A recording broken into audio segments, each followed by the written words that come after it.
Hi, everybody. This is Margaret. Welcome to my channel. You are on BookTube. And this is like a flashback to months and months ago because this is pre-recorded. So we're doing a Wednesday wrap-up today, even though today is Friday, because I will be traveling today. And I also didn't want to take a whole bunch of books down south with me that I was going to not be reading. So getting this video done here before I head down south. So, happy June. I hope everyone's month is starting off well. This is the May wrap up. And as you might know, May was pretty busy for me. I just finished up the May of the Moderns Readathon for anyone who is new here. And that meant I was reading books written or published between 1901 and 1945 because I loved Victober so much and admire those creators that I thought I'd continue the love and read books from early 20th century and sort of see what themes we could draw from those. So we'll be going over the 7 books that I read for that and pointing out some of the videos you can watch to get more detail about them, and then also detailing some thoughts about the 4 other books that I read, not related, because we did need a break from the moderns every once in a while. So welcome everybody. Let's start off with the one we started with first. And since I can only have 5 cards, I'll just start off this by saying there is a playlist if you want to go into more depth and see both all of the videos I have done on May of the Moderns as well as all of the videos everyone else has done who participated. So I'll pop that up there as a playlist. So definitely pay attention to that and check out who participated. If you're not on the list and you did participate, go to the spreadsheet and put the URL of the video in, and I will include it because I've been on the lookout for those, and I will definitely want to catch any that I have missed.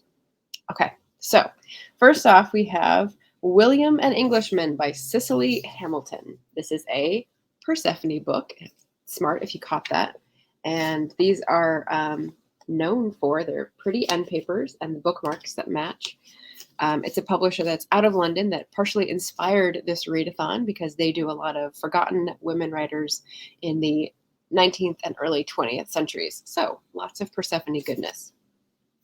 William and Englishman was the book I chose for the war prompt, and you can go back and watch the conversation I had with guest celebrity Brian of the channel Bookish. We had a great talk about war because he had asked people to read a book by an actual combatant in World War I. So we expanded it a little, and then we talked about sort of the differences between the people who fought in different times of the wars, and sort of social issues around that. So that was really interesting. And thank you so much, Brian. That was really fun. I really like this. Let's see if I put my ratings down here. I gave it 3.75. It's a tale of a young couple that honeymoons in France, doesn't pay attention to the international political scene, and wakes up to realize that their little honeymoon cottage has been overrun and they're now like prisoners of war. And they came from a very different background where militancy was like their political views for being British. And so they had a very narrow, like, suffrage and socialism and this kind of thing was the fight. But then they end up seeing a little bit more of the world and maybe changing their feelings a little bit. So this is a really interesting read, William and Englishman. I encourage you to check out that. Then I've got next, All Passion Spent. This is by Vita Sackville-West. Some of you may know her name or recognize her name. This is a book that I read as a buddy read with Chrissy from the Return Cart. So I'll try to pop that up here for the buddy read that we did, which was really fun. We have done two before. So I think this is our 3rd one. Maybe I just like interacting with her.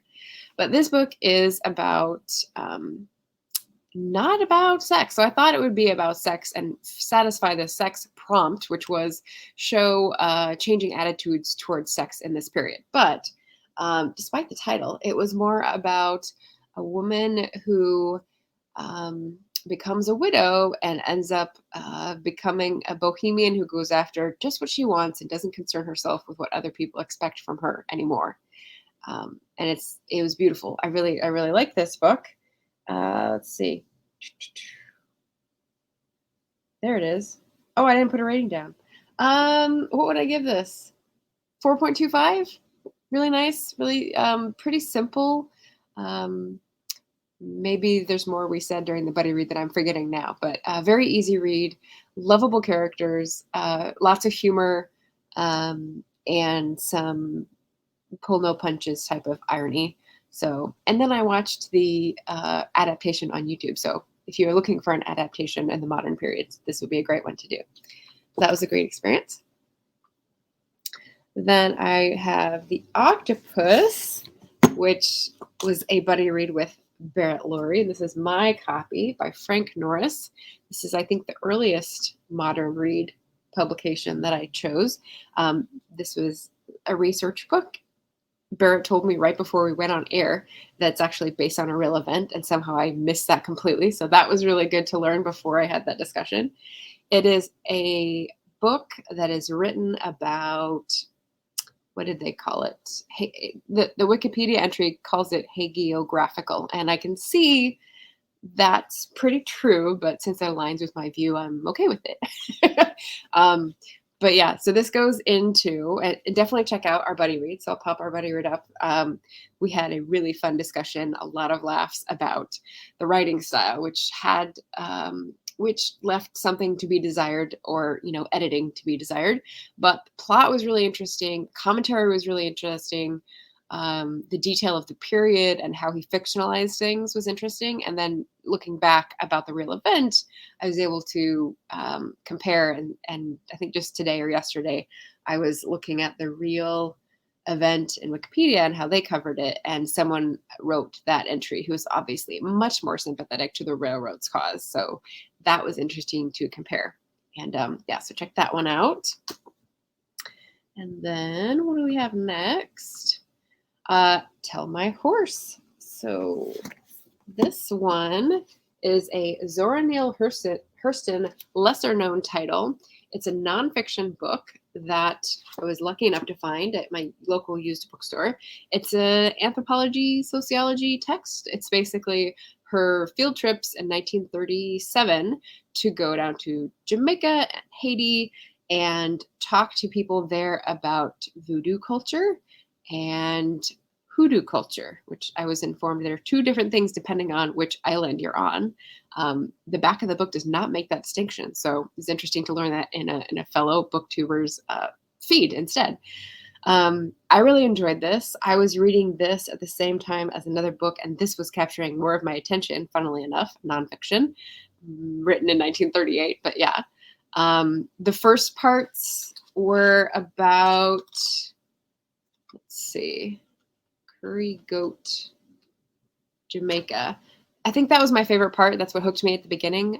When she starts out, she's talking about very relatable cultural phenomena and how people relate and status and getting to know people and sort of the inside and outside culture in Jamaica. Then she goes into a few political screeds, which were intensely interesting, but very different tone. And then she goes into the voodoo investigation and trying to get behind like what is happening and who's on the inside of that, which was less substantial, I guess, and more like investigative. So yeah, but lots of variety in here, lots of interesting stuff.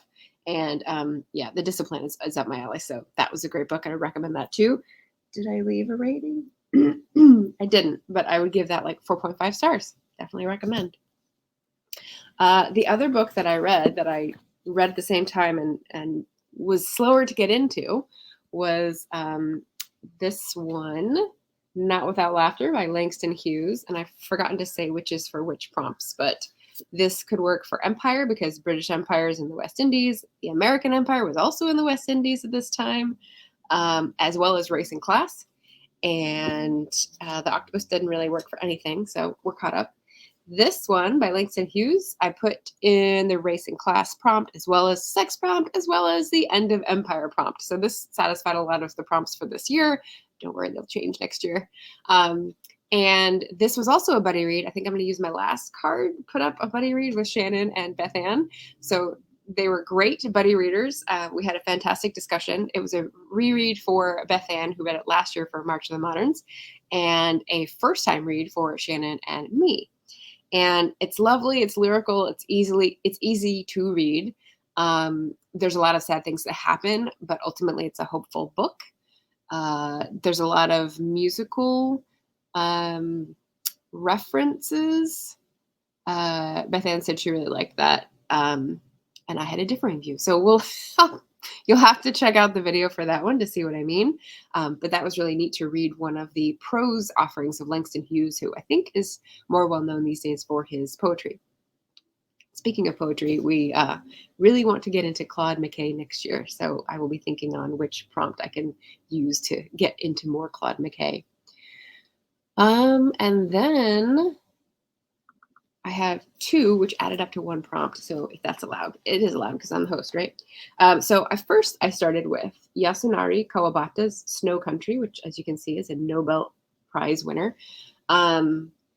It is a book taken from the Japanese. It's about I would call him a feckless, a traveler who goes up to not snow-covered, socked in with snow villages where they have hot springs. And that's a thing that they do. It's also a thing to like go to the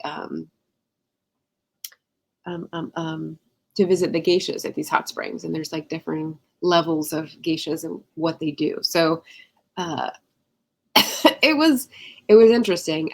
I'm 3.5, 3.25. Not really my style because it was cyclical. It was episodic, like Not Without Laughter, but it didn't have the upturn at the end. It didn't have the hopeful message. So there were some interesting things in the book, but ultimately I was left feeling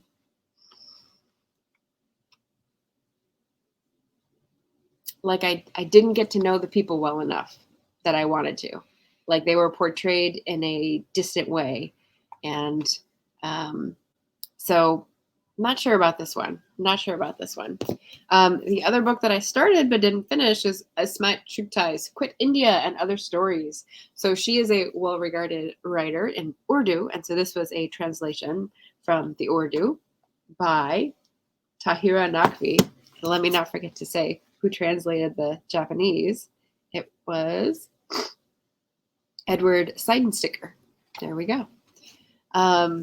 So this would also work for End of Empire because it's a part of the British Empire at this point. And it didn't really concern itself with the British Empire. It was the stories that I read that were in the time period were mostly about the intense differences and social conditioning training to be different of the Muslim and Hindu populations in India. So it was interesting, but I didn't feel like I got the full background. And so this is one to read with, as Roz said, of scallydangling about the books, read with a tab open for Wikipedia and or Google to try to figure out what things mean so you can get more out of the text. So I would like to read some more of her, maybe not short stories, or maybe a different time period to get a more well-rounded view. But that is the 7 books. There we go.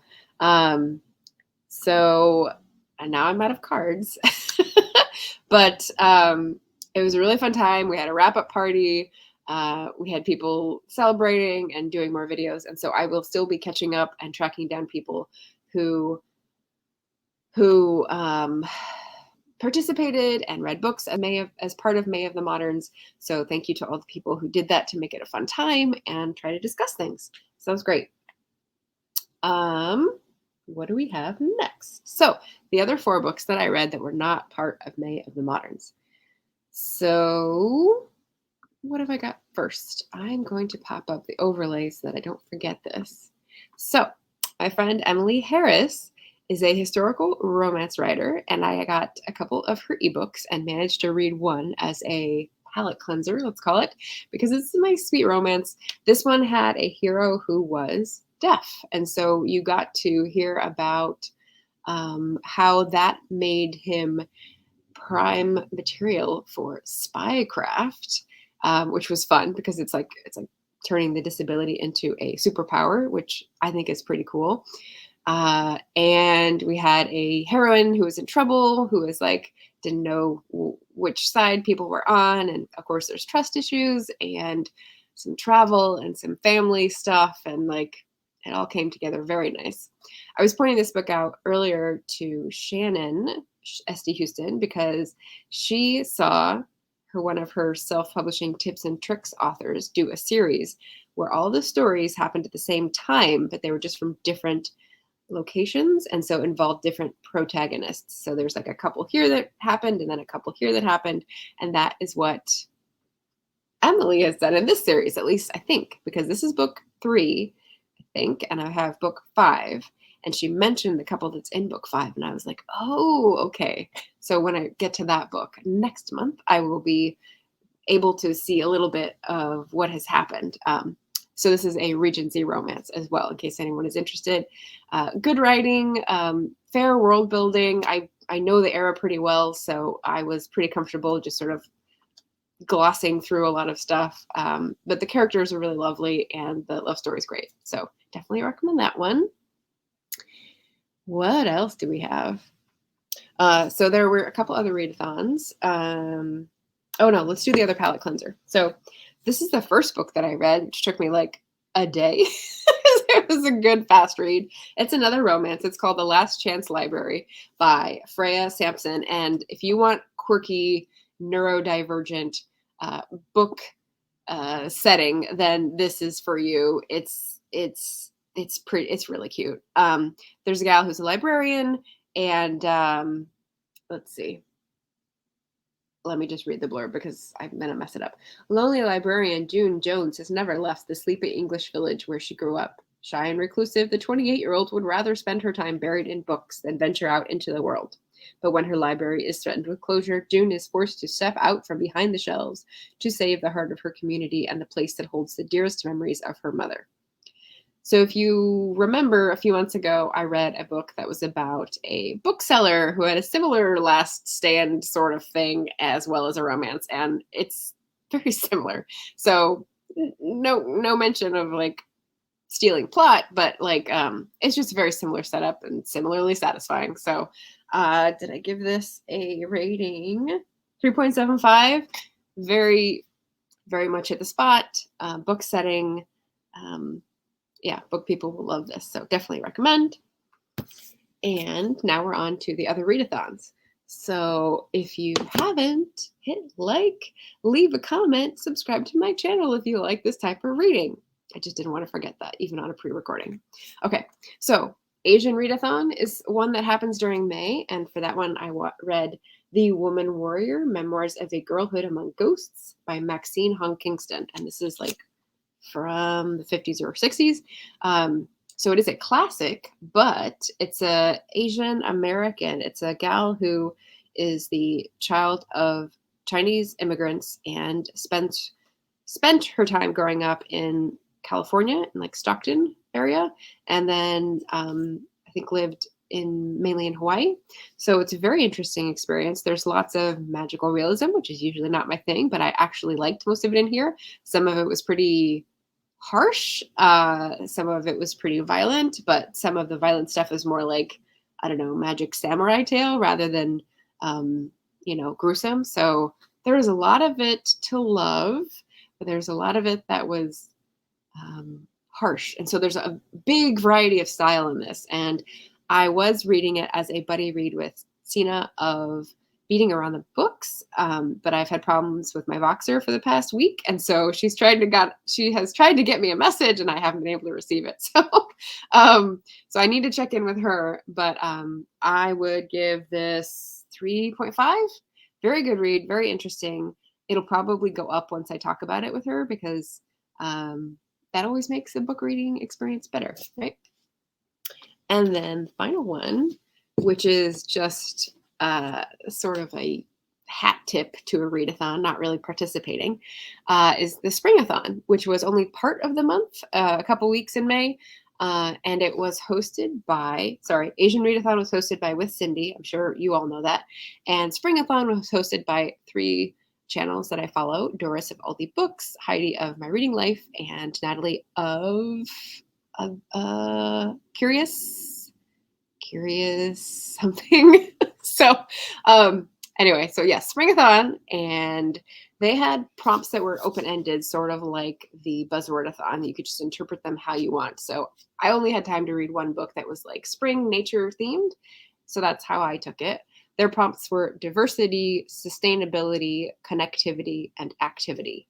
And I listened to Doris's announcement video, and she didn't really like pin down what activity meant, so I open to interpretation. So I had this on my shelf, and it seemed like a nice, calming sort of palate cleanser book between the moderns. And so I picked this up and was reading it at night. It's called The Shepherd's Life: Modern Dispatches from an Ancient Landscape by James Rebanks. Not sure how to say that. And basically, it's what it says on the tin. What's interesting is the guy who wrote it grew up in a family that's been in the Lakeland Fells for generations as cattle herders and sheep herders. And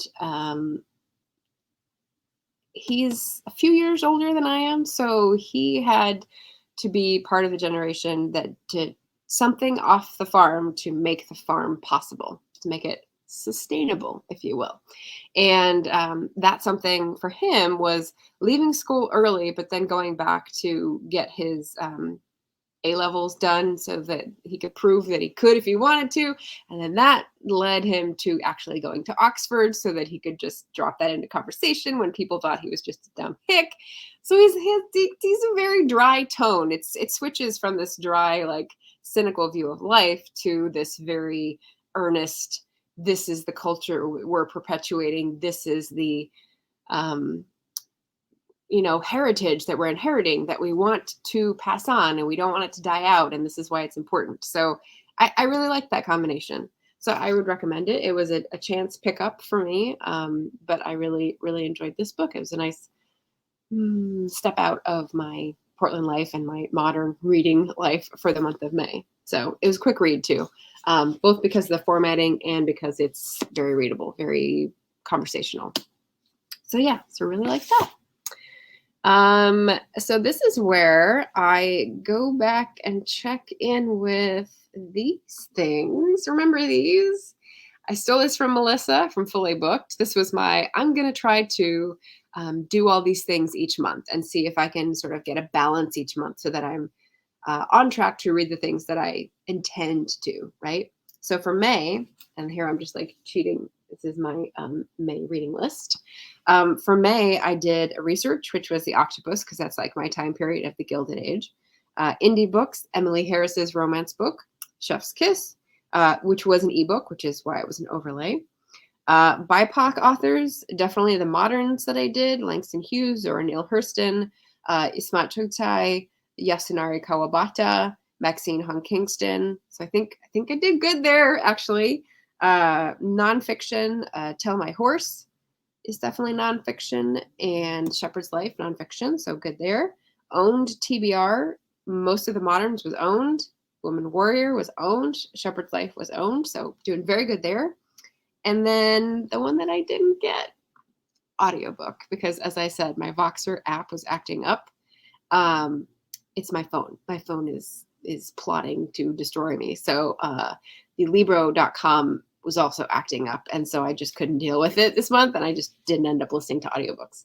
I also wasn't walking as much. So yeah, that's when I usually listen to audiobooks. So, the balance this year is that every month I miss a different goal. So it all balances out, right? It all comes out in the wash, I guess I would say. All right, so that is the ultimate. Came pretty close, did pretty well, I think.